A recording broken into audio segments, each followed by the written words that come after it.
Esta es la sección 3 de nuestro módulo Fuentes de datos para la vigilancia en salud pública.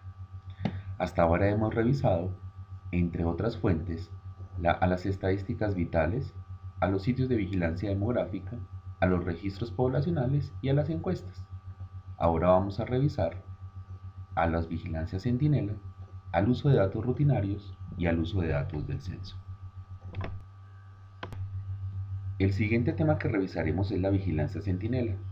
Los sistemas centinela no son ampliamente utilizados para la vigilancia de las enfermedades crónicas como lo son para las infecciosas. Sin embargo, tienen un papel en la recolección de datos bajo condiciones apropiadas. Pero, ¿qué es la vigilancia centinela? ¿Cuándo se utiliza? La vigilancia centinela recolecta, analiza, interpreta y utiliza información de un grupo selecto de potenciales fuentes de datos. Es utilizada cuando no hay un adecuado sistema de vigilancia o cuando los recursos son insuficientes para una encuesta. La vigilancia centinela se puede establecer en el corto plazo o como parte de un sistema de evaluación rápida. Los datos de la vigilancia centinela son recolectados de proveedores de servicios de salud u otros notificadores disponibles. Dependiendo de la situación, las instituciones de salud podrían ser aquellas que tradicionalmente participan en la vigilancia, tales como hospitales, clínicas y laboratorios, o pueden ser otros actores relevantes como el personal de la Cruz Roja o los promotores y trabajadores comunitarios en salud. La vigilancia centinela es utilizada frecuentemente para las enfermedades infecciosas. Por ejemplo, el estándar para la vigilancia de la influenza es la realización de vigilancia centinela para neumonía o enfermedades similares a la influenza, like influenza, en un grupo representativo de instituciones de salud. Podríamos dar ejemplos de vigilancia centinela de las enfermedades crónicas no transmisibles que podrían ser o son utilizados en el país. Miremos algunos ejemplos. La vigilancia de las lesiones y la salud mental después de un desastre, la evaluación de la exposición a sustancias químicas de los hijos de trabajadores agrícolas, la evaluación de lesiones o enfermedades ocupacionales, o la vigilancia de la influencia del consumo de bebidas alcohólicas en la enfermedad cardíaca entre los obreros. Estos son algunos de los potenciales usos de los sistemas de vigilancia centinela. Los recursos pueden impedir el montaje de sistemas centinela para la obtención de datos, pero si los recursos y las capacidades del personal lo permiten, la vigilancia centinela puede ser útil para suministrar datos descriptivos de un problema de salud que permite a los tomadores de decisiones implementar cambios en las intervenciones o en las políticas. ¿Cuáles podrían ser datos administrativos rutinarios, que son otra fuente de información para las enfermedades crónicas?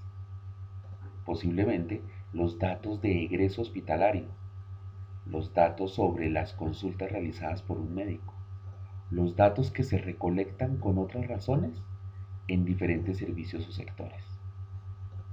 Si estos datos son accesibles, este puede ser un método poco costoso de recolección de datos secundarios.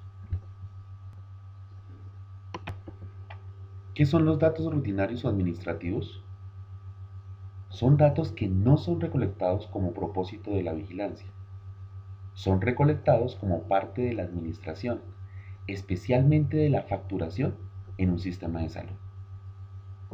Entre los ejemplos, como ya hemos mencionado algunos, están los registros de egreso hospitalario, la reclamación de seguros gubernamentales ante un accidente o muerte, o la reclamación de seguros no gubernamentales.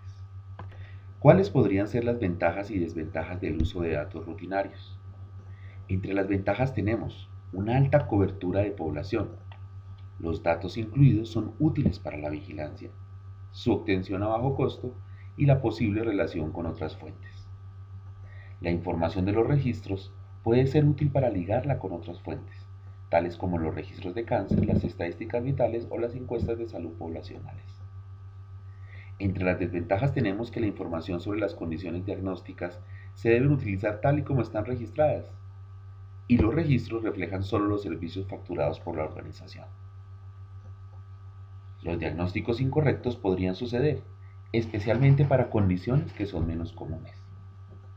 Los registros administrativos reflejan los servicios facturados por la organización, el hospital o la compañía aseguradora, y algunos servicios son ofrecidos fuera de las instituciones. Por ejemplo, si los medicamentos o servicios terapéuticos fueron realizados, esto no se verá reflejado en los datos administrativos.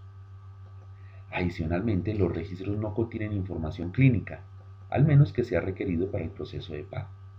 De esta forma, aspectos como la presión arterial o nivel de colesterol sérico pueden ser obtenidos para el paciente, pero no aparecerán en los datos administrativos. Hasta ahora hemos revisado las estadísticas vitales, los sitios para la vigilancia demográfica, los registros de enfermedad, las encuestas de salud, los sistemas centinela y los datos administrativos. El último tema a tratar, nuestra última fuente, son los datos del censo. ¿Cuáles o qué son los datos del censo? Los censos son conteos oficiales de la población y son implementados por los gobiernos con una regularidad generalmente de cada 10 años. Son utilizados para la planeación y el seguimiento del crecimiento de la población en zonas urbanas y rurales, y también para identificar los cambios en la demografía básica.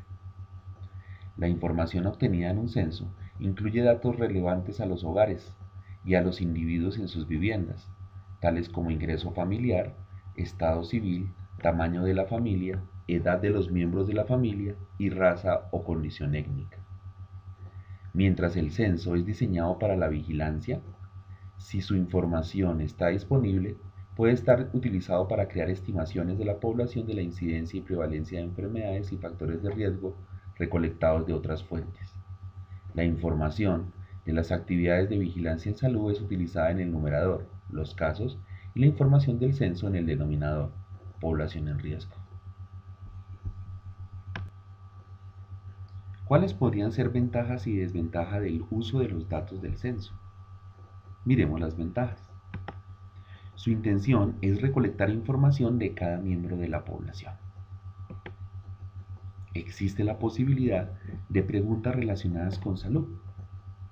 En algunos países, una pregunta relacionada con salud puede ser agregada a los cuestionarios o encuestas del censo.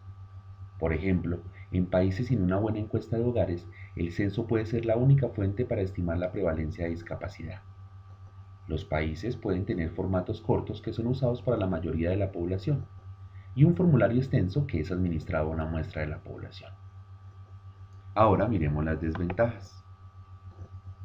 Algunas comunidades pueden ser de difícil acceso y la tecnología y la capacidad para compilar los datos pueden ser limitadas. Esto significaría un gran esfuerzo por un censo por la gran cantidad de datos que se obtienen.